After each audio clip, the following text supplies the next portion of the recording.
Hello. Today is my 19th birthday, the day this video is coming out. Firstly, why am I making this video? Well, a few reasons. First, I've always wanted to make YouTube videos, ever since I was a kid and I found YouTube. 2, I've been feeling like I need to get something off my chest. I just need to put something out there, I just need to start. And 3, I want a permanent mark to show the world my name, who I am, and what I've done.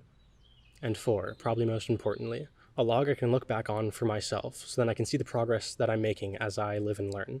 And with that out of the way, who am I? I'm Nick Lankau. And yes, that unfortunate baby is me. I'm from a family of 5, being the youngest of 2 older brothers. I was born in Athens, Georgia, lived in North Carolina for a bit, and for the past 4 years I've lived near Atlanta. Growing up, both my parents were college professors. I'm high school class of 2020 and will likely be attending the California College of the Arts this coming fall. I've always wanted to live in the West Coast, so this is super exciting for me. I watch a lot of YouTube, and I mean a lot. And that's something I really want to slow down on. Reddit is my social media of choice. I don't really use Twitter.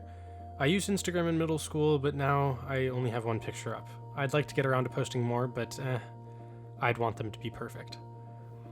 Over the past 4 years of high school, I've been going through a lot of exploration, like I'm sure everyone in high school does. And YouTube has been a really big help with this. I think the first life-changing topic that I found was minimalism. This is something I've become very passionate about. I heard the idea of being happy with less, and it just sounded like the way life was supposed to be. Less is more, right? And I'm sure you've seen the minimalism explosion on YouTube. And if you haven't, I highly recommend checking it out. I'll put some links in the description. I think looking back on it, the lifestyle that minimalism content portrays is difficult to attain at times, and maybe in some cases is unrealistic.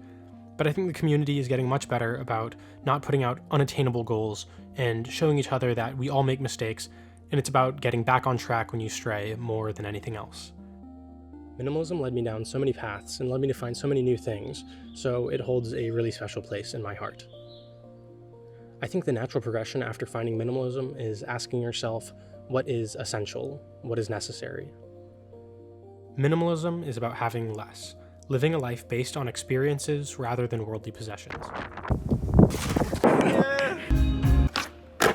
Essentialism is asking what is essential to me, finding what's essential, then eliminating everything that is not, so we can make the highest possible contribution toward the things that really matter. In a video game, to make a very effective build, to make an effective character, you gotta know what you want to excel at, where you want to spend your points. And the real-life equivalent of that is where to spend your time, energy, and money. But it's the same idea of being directional and weighing your options and making decisions wisely. So we see minimalism and essentialism are a little bit different, but they definitely work in tandem. Well, of course they're related. It's materialism, minimalism. They're opposites, right? That's not the materialism that I'm talking about. I'm talking about true materialism. I believe this term was coined by Kate Fletcher in her book Craft of Use, which is about the fashion industry, sustainability, and materials. Basically, true materialism is cherishing the actual materials used in an object. If I'm going to depend on items that are essential to me and them only, then they better be the best quality. Buy it for life mentality. As of June 19th, 2020, today, I've journaled pretty consistently for 652 days. That's 1.786 years, if anyone asked. I know you didn't. I used to be very unorganized a couple years ago, but I started journaling and honestly, it all changed from there. I started keeping a habit tracker because I realized habits are repeated actions, and actions are what change us. We are what we repeatedly do. Excellence, then, is not an act, but a habit. My current habit tracker is set up in primary and secondary habits, primary being the ones you want to do closer to every single day. So that's exercise, cardio, life care, which is cooking, cleaning, watering plants, drinking water, bundled into one. And then create and learn, and then night, which is making sure that I open my journal before I go to bed every single night. And then there's secondary habits, things you want to do at least once a week or more. Currently mine are meditate, nature, active music, passive music. Active being learning a song, playing an instrument, making music, or studying theory, while passive music is appreciating music, listening on headphones or speakers, or just finding new music. What's great about habit tracking is that it can change a little every month to meet your needs. A habit I had before it became ingrained was making my bed every single morning. Another I had during the school year was homework, to make sure that I just did a little bit every single day. It can be ever-flowing to meet your current needs. I've also experimented with intermittent fasting for about 2 years now, and school made it really easy because I would just eat when I got home, but quarantine and the abrupt ending to my senior year has broke this one a little bit. Also, I've been primarily plant-based for about 2 years now as well. The reasons I eat this way are 1, ecological, 2, personal health reasons, and 3, animal cruelty, which was eventually added. And I've been kind of obsessed with zero waste and sustainability for a while now. I think the reason I'm so crazy about it is because I'm trying to live in a way that if everybody lived like me, the world would be safe, sustainable, and kind. A utopia of sorts. Basically, Kant's categorical imperative. This is a moral system derived from reason. There are 4 versions, but the one I'm going to focus on is the universalizability principle. A little bit of a tongue twister there. Act in a way that if everyone acted like you, the world would always be just. Which is a fancy version of treat others the way you want to be treated. But weighing your actions and morals on the universalizability principle can lead to crushing feelings. Specifically for me, it is eco-guilt and the inability to reach perfection. Ever since I've seen videos of people living zero-waste lives, I've been striving to do that. I feel a pit inside my chest every time I throw something away. If I'm thinking with universalizability in mind, if everyone acted like me, if everyone made the same amount of trash that I make, then if I'm making any trash at all, I'm not living up to the ideal, sustainable population I want the world to have. This can make me feel like the weight of the world is on my shoulders. And if anyone else feels this eco-guilt, or just feels the guilt that you're not living up to the way that you want to act, then you are definitely not alone. When I'm feeling this guilt or frustration, I can think to myself, what is inside my control and what is outside of my control. So I think the groceries that I buy, for example, are in my control, but then I go to the grocery store and there are options that are unable to be purchased in a eco-friendly way. But if I ask myself what is in my control, I can realize that I'm not the one who's in control of the access to the groceries that I have.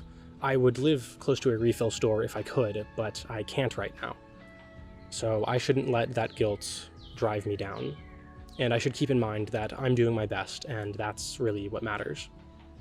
This is the idea of locus of control, and the Stoics talk about it a lot. This can be applied in situations when I'm feeling guilty or frustrated with myself. And these still happen all the time. I'm not going to try and give you the idea that I don't feel these emotions. I definitely still do. These are just little ways that I found help me when I'm feeling down. I am obsessed with perfection to the point that it can paralyze me. Sometimes I won't finish things because I know that they won't turn out the way that I wanted them to, or sometimes I won't even start, like with Instagram, how I mentioned. And that's partly why I needed to make this video. I know while writing this, editing this, and recording right now that this video will not live up to my initial expectations, and even my capabilities. That's another source of my guilt. I've been led to believe that I'm talented and that I can do so much, but that's not how I feel most of the time. So I think to myself, if I was just more disciplined, if I just had a better work ethic, I would just be a better person. When I'm thinking these things, I'm comparing myself to others and also the idealized version of myself. I shouldn't feel bad that I'm not the perfect version of myself because I never will be. Perfection is an illusion. It cannot be reached. I think an answer to the sadness of not being able to reach perfection is the philosophy of Wabi Sabi. I stumbled across it when looking at interior design a year or 2 ago. I'm sure you've heard of it by now, and I know Nathaniel Drew talks about it in a video of his. Basically, it's the acceptance that nothing will ever be perfect. And it's still hard to deal with, the idea that nothing is perfect. I think it especially pertains to people and our creations. But the optimistic way to look at it is that there will always be an ideal to aspire to. It'll keep life interesting. And some things to remember is that imperfection can be beautiful to others, even if it doesn't turn out how you originally wanted it to. And it will take on a new life, independent from your thoughts of what it was supposed to be. And another final note about negative emotions. Meditation taught me that your thoughts will become your reality. When I meditate, I practice the form where you shut out the ego, a still mind, a presence in the moment. It reminds me that if you just ignore the negative self-talk, it won't be there. And I'm not telling you to live an unexamined life. There are things you can't ignore and that have to be dealt with. But it's important to remember to distinguish the real problems and going down the rabbit hole of automatic negative thoughts, or should I say, the anthill. What is the meaning of life? What's our purpose? I believe life is ultimately meaningless. There's not a reason for any of us to be here. Therefore, it is up to us to put meaning into our own lives. If it's meaningful to you, that's what matters, and that's all that matters. This is called optimistic nihilism, and there's a great Kurzgesagt video all about it, all links in the description. I see a lot of my friends, or just people in general, turn towards ideologies to help give them a sense of purpose in life. For some, it is religion, others, it's philosophy, magic, or astrology. These anxieties, guilt, and negative emotions that I've talked about are some of the reasons why I've reached out to minimalism, productivity, and self-help in the first place. Growing up post-2000 is a really crazy thing. I mean, class of 2020, we're the only without a graduation. But honestly, that's a shallow thing to focus on, considering that populations home and abroad are being brutalized. Governments across the world are corrupt. Hundreds of thousands of people have died from a disease from a bat this year alone, and we're destroying the planet and our youth's mentality in the sake of capitalism and productivity. But you already knew all of that. Growing up in a time where technology is at our fingertips, there is so much information. Too much information. I've watched months of YouTube, browsed weeks of Reddit, and I'm not blaming social media, I'm blaming myself. Within the past few months, I've made the realization that I have a passive dopamine addiction. Now that's no official term or anything like that, but I think it's a good title. I am addicted to doing things that aren't productive for me or my personal growth, but they release dopamine, they make me feel good. Why else would I be spending so much time doing them? I mean, I use YouTube for educational reasons, to learn some, but I know that I still spend so much of my time squandered on things that aren't for me. I would like to spend less of my time on things that I don't care about and spend more of my time on things that actually matter to me. The age of digital minimalism is here, and I'm glad that there is a community realizing this and reaching out to help. We've covered a lot of ideas, topics, and even a lot about me. This has been my first YouTube video, and it's far from perfect, but it's a start. And I learned a lot making this one, so the next one will be even better, and that's really all I can ask for. With this channel, I hope to explore lifestyle, but also incorporate education and philosophy, as well as my hobbies and passions, such as sustainability, zero waste, cooking, design, fashion, architecture, interior design, video making, editing, cinematography, storytelling, technology, the future, minimalism, essentialism, materialism, social issues, music, audiophilia, etc. I want to balance video essays and vlogs, information and personality. I want to track my journey because I'm trying to figure out this life thing like everybody else, and I want to do it right. I sometimes joke by saying I want to be the most human to ever live. Capitalize on all of the things that are uniquely a part of the human experience. I think as humans, we like to escape. It's what we're good at. And I think art and creation are the best forms of escapism we have, instead of consuming. And I've consumed a lot, so I need to flip things around. Creation puts meaning into life for me. It tells me what I'm not able to tell myself a lot of the time. More videos will hopefully be coming soon, likely in a more directional way. I had a lot to say in this one. If you'd like to see what else I might have to offer, consider subscribing. Again, this one was more for me than it is for you, for now. But I'm sure I wouldn't be hurt if I saw people relating to what I have to say, and if I could help anybody along their way. Thank you for watching. See you next time.